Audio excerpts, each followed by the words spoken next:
Welcome down from them. This car I cannot really talk about detail of too much.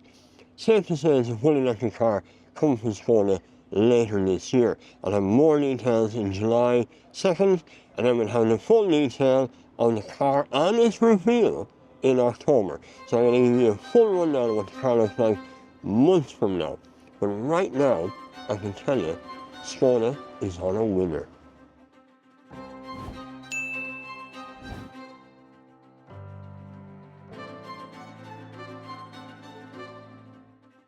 The Elroq, as it's called, is the first Skoda model to adopt a new modern solid design language. It has clever storage options and can store up to 1,580 litres of luggage capacity, and that makes the Elroq a perfect choice for urban and suburban driving. There's a comprehensive powertrain, 125 kilowatt to 220 kilowatt, plus a different range of over 560 kilometers, and charging times under 28 minutes. This really is something different from Skoda. You see, this brand is something different every time I talk about them. And I know you probably think this looks like any other Skoda on the market at the moment, but realistically, it really isn't. This is to compete in a new segment. This is to compete in a segment that never really existed before.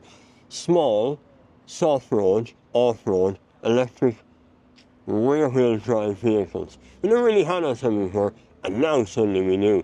And this is it. This is what Skoda is going to give us. This small car. As always, it's really busy around here, and I can't really show you everything about the car because, well, it's a covered drive. So that means that the features are camouflaged on the car. But let's get an idea. Fully electric, it's going to be about the size of a Skoda Elroq. It's going to be looking a bit like Skoda Elroq, which is the new sort of design language for the whole car, and that's kind of what you're going to get. Ranging from 350 kilometers to 550 kilometers, one four-wheel drive version called an 80X, and then there'll be a 50, 55, 60, and then I think we'll get to 80 after that. I'm not sure which one Ireland's going to get. I suspect it's going to be the 55 rear-wheel drive with a popular one over here. It's impressive. So I'm out on the covered drive here moving around, and obviously being an EV car, it's very quiet. What I do notice is it is well damped on the road. The feeling of weight has kind of disappeared from electric cars. That feeling there's a massive thing in the bottom of it driving around.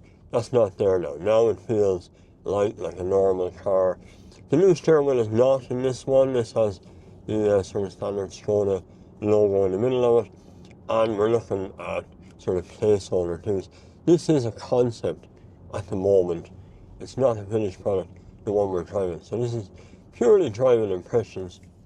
Skoda have a habit of doing things within the Volkswagen Group very different from the Volkswagen Group.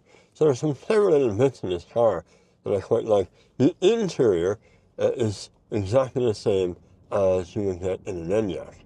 You would struggle to tell what you're sitting in by looking at it. Exterior-wise, I can't talk about it right now. October, I'll show you a full video on it, so hit the subscribe button, and I'll show you then what it actually looks like. We have our little screen here in front of us telling speed and range. Some of this will change, I think. Infotainment will change as well. What we're looking at now is a kind of current model infotainment system. That's all it's going to be there. We will work out what we get soon, hopefully. We're going to get a number of batteries as well, a number of ranges, 350 kilometers, all the way up to 550 kilometers. But it is marketed as an urban vehicle. So it is marketed as something for lower speed, urban traffic, short range, that kind of car, rather than being the kind of long range of the Elroq or above that when Skoda get there at the end. Here is the full lineup of the Skoda Elroq.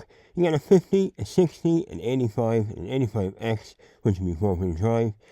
Battery capacity 55 kilowatt hours, 63 and 82. Now, 82 will have 77 kilowatt hour usable. I think we're only going to get the 63 and 82 in Ireland. I'm not sure they're going to go for the 50. although I think it'll be useful. Charging time here says 25 or 28 minutes. That's very dependent on the temperature and the charger you put it up to. So obviously they're taking the highest speed there. Power output, 125 at the lowest, 220 at the highest, 150 I would say is the nice sweet spot. Top speed of 160 kilometers an hour or 180. Just to point out, not relevant, our maximum speed limit is 120 anyway, but something like a Model 3 will do 200 kilometers an hour plus. Also powertrains, rear wheel drive or all wheel drive. You can have either, but to get all wheel drive you need the 85X. Just to look at the rest of the family in the lineup now, you see the Enyaq was 2020, Enyaq Coupe 2022, the RS version of that in 2022 as well. Then the Enyaq Lawrence and Flavin came out in 2023, and now we have the Elroq, and looking forward in 2025 to the Epic. So you can see that kind of family face starting to arrive. We've seen the concept Epic already, the city-based pure SUV, but the Elroq right here fits in between what the Enyaq is doing and what the Epic is doing. So we've got this kind of a smaller one, sort of replacing their family face with this new face. I like it. Some of the logo is changing too. The bird is starting to disappear off things that would have been there in the logo, the Skoda logo, replacing the word Skoda instead. So it's all kind of happening all at once. By 2025, I think Skoda has a bright future. I really do think we're onto a winner here with what Skoda is trying to achieve. So let's hit test drive over. What do you reckon? Do you like the look of it? I think Skoda's going to change the market here. I think they're going after a segment of the market that hasn't been properly explored at all yet, and I think you're going to be the ones to see it first. Look, hit the subscribe button. It's very important on this channel. We live in loyal subscribers these days. Thank you very much for watching. I hope you hit the subscribe button. Until the next time, I'll see you on the far side of Amsterdam. The full video of what I was looking at in Amsterdam will be out in October, and I can't show you any more in the car now, but I have seen it and it's gonna rock the world. But anyway, it doesn't matter. I'm gonna leave you some nice little shots of the actual car driving around Amsterdam, and a great time, and there'll be more videos out on the channel very soon. Thanks for watching everyone, don't forget to hit the links down below.